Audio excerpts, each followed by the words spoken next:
bagaimana Prof sendiri melihat kinerja MK untuk saat ini? Kalau kita lihat tadi perjuangan Prof Jimli untuk membuat MK ini dan dikenal masyarakat itu kan luar biasa. Nah, untuk saat ini seperti apa pandangan Prof Jimli? Ya, tentu kan untuk periode pertama itu kan periode rintisan. Kita pindah sampai 4 kali, sampai terakhir gedungnya selesai, dan gedung itu bersejarah sekali. Mulai dari Megawati sampai SBY, itu ada putunya lengkap di MK itu. Kita beri peran 1 tahun sebelum peresmian gedung, peletakan batu pertama oleh Megawati, peresmian oleh SBY.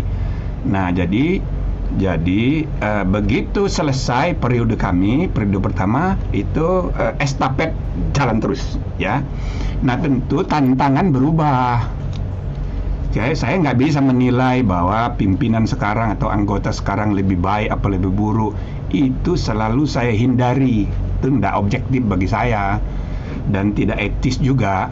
Itu yang sering saya menyebabkan saya jarang ke MK, kecuali jadi periode 10 tahun pertama saya selalu menghindar, sebab saya khawatir nanti ada sindrom the father syndrome. Father syndrome itu maksudnya gini loh. Kalau kita jadi bapak, kepada anak kan selalu bilang, kalau dia nakal sedikit, kamu jangan nakal ya. Ingat dulu bapak. Wow, referensinya ketika dulu bapak gitu. Bapak dulu begini. Itu kan jadi susah kita mengukur kebaikan itu dari zamannya kita. Nah, itu yang saya hindari, makanya saya jarang datang. Nah, sesudah tahun ke-15, tahun ke-10, lewat tahun ke-10, baru saya suka diundang ceramah di Pusdiklat. Nah, itu selalu saya datang untuk ya supaya nilai-nilai yang kita pikirkan dari awal itu juga jangan hilang. Seperti nilai intelektualitas di dalam perdebatan intern. Itu nggak bisa, ya kan, ada di lingkungan pengadilan itu kadang-kadang ada hakim feodal. Ada seorang hakim yang sangat terkenal, bukan di lingkungan Mahkamah Konstitusi sih, sangat terkenal, tapi orang tidak tahu, dia nggak pernah musyawarah, tidak pernah berdebat. Kalau punya pendapat dah selesai satu kali.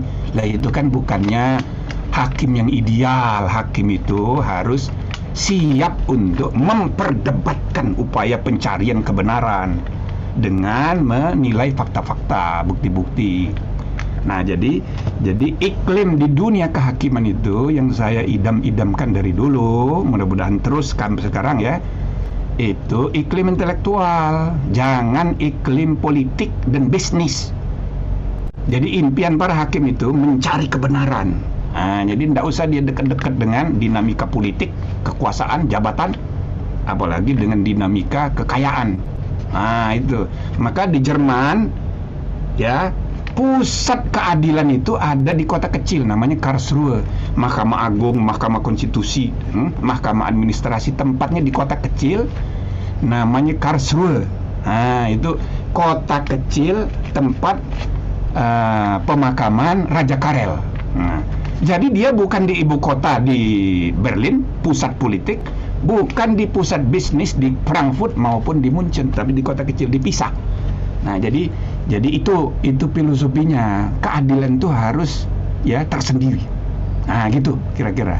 Ya, jadi kalau Anda tanya sama saya apa sekarang lebih baik atau lebih buruk, saya rasa sesuai dan tangannya mereka baik ya, kecuali ada periode di mana ketua MK di penjara itu. Nah, itu jelek banget itu. Saya marah-marah itu.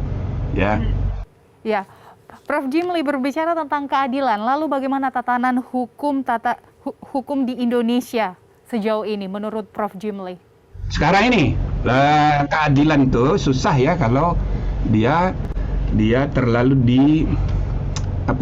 dipengaruhi oleh logika politik. Politik itu bisa politik massa, politik bisa juga oleh kekuasaan. Nah, jadi keadilan itu sepi.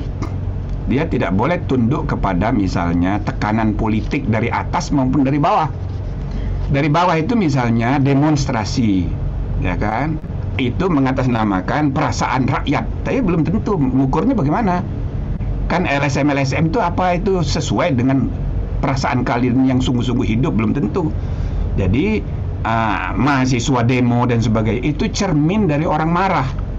Orang marah itu tidak boleh dijadikan sumber referensi mengambil keputusan tentang kebenaran dan keadilan.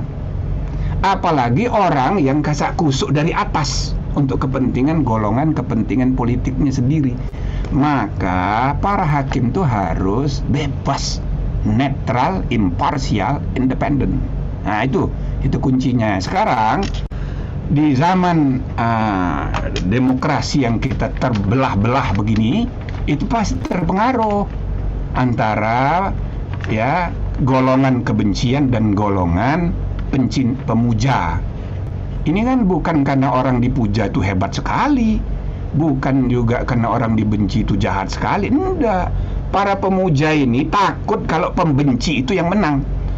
Para pembenci itu takut kalau pemuja ini yang menang. Maka ini pembelahan gara-gara pilpres dan pilgub ini yang harus kita selesaikan. Tiba-tiba muncul COVID. Nah, lalu faktor ketiga sebelum COVID ada medsos yang bebas. Ini jadi kacau. Maka menurut saya ini sedang terjadi penurunan kualitas dan integritas baik demokrasi maupun negara hukum. Dan ini melanda seluruh dunia loh ya.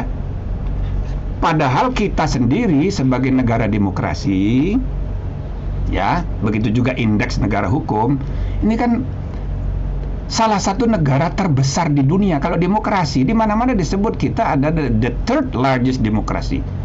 Sesudah India, Amerika Serikat, dan Indonesia, the third largest.